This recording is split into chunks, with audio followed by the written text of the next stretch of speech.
Okay. Good evening. I'm Katie Parker, your class of 2020 Valedictorian, and I feel so blessed to be able to have all of us together tonight, even if we're not all together in the stadium. First off, I'd like to thank our amazing administration led by Miss Donna Varnado for giving us our first graduation in kindergarten and now our high school graduation that we always dreamed of. I'd also like to thank the teachers that went above and beyond to ensure our successes.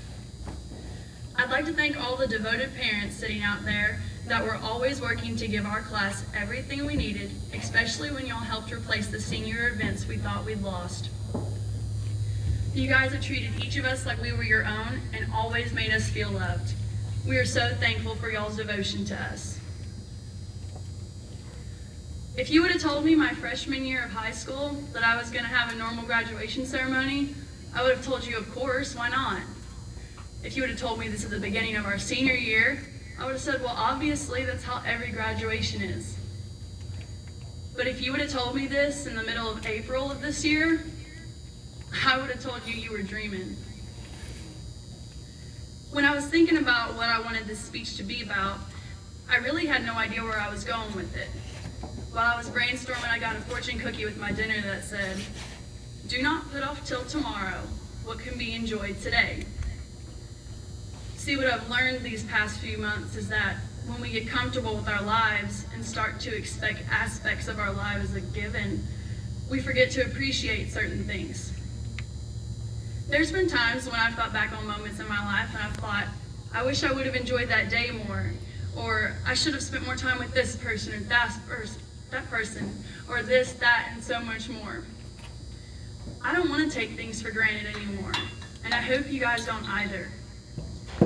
I hate that something this consuming had to shake me up to realize that not everything that is expected will be granted. We aren't guaranteed a single thing in this life, so let's be thankful for all of our experiences and live as though nothing is promised. I'm going to switch gears now. I once heard a quote from Michael Jordan. A reporter was asking him about how he'd feel if he missed a game-winning shot or something like that. His answer was, "Why would I worry about a shot I haven't taken yet?" Think about that. When you're approaching a situation or a goal with the idea that you can fail, that'll only have you focusing on the possibility of failure. When I got my class ranked back freshman year, I was 4th. Was I bummed? Heck yeah. Was I motivated? Of course. The worst thing for me to do in that situation would be to think about all the failures that could happen from it. Instead, I thought about what good could come out of this. I had room to improve. I had a chance to better myself. At this point in our lives, we probably have more goals now than we ever will.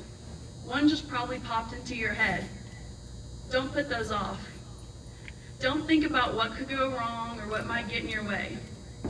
Some goals might seem pretty far-fetched, but that doesn't mean they're unreachable. To accomplish your goals, you're going to need some certain characteristics. Think about 4 that stick out to y'all. For me, it's drive, optimism, integrity, and courage. Now think about a chair. Stay with me. It's got 4 legs. Take away one of those legs. The chair is going to be wobbly, but it can still stand. Now take away another leg. The chair is going to fall over. You cannot fully serve your purpose if you don't have a strong set of core values that make you the person you are. If there's something that's keeping you from exemplifying those traits, then it might be time to say goodbye to it. You probably just thought of it. It might be that group of friends that it compromises your integrity. It might be a grudge that you need to let go of. It might be the fear of rejection. It might even be just one person you need to distance yourself from. Whatever it is, when you put it in the grand scheme of things, you're going to realize how silly it is to let it get in the way of your success. I really feel that our class is going to do something special. Our class has something that other classes don't. Ask anyone. If anyone has the chance to be successful, it's us.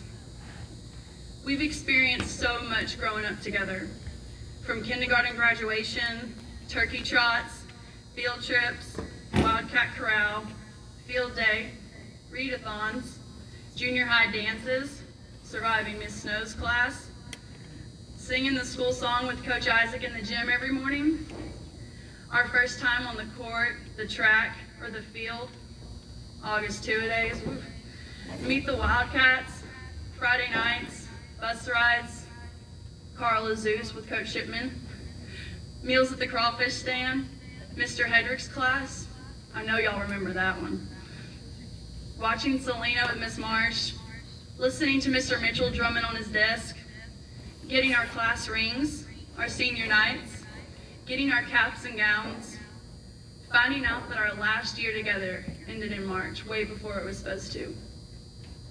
Senior prom, and finally graduation. To quote a wise Cornell grad and successful businessman, Andy Bernard, I wish there was a way to know you were in the good old days before you left them. I asked my fellow classmates what was one word they would use to describe our senior class. Some of the words they gave me were close, competitive, risk takers, unique, outgoing, adventurous, and family. We are the class of 2020, and we are all of these things. We're going places, and we're not going to let our misfortunes shade on our futures. We are 2020, and we stand together.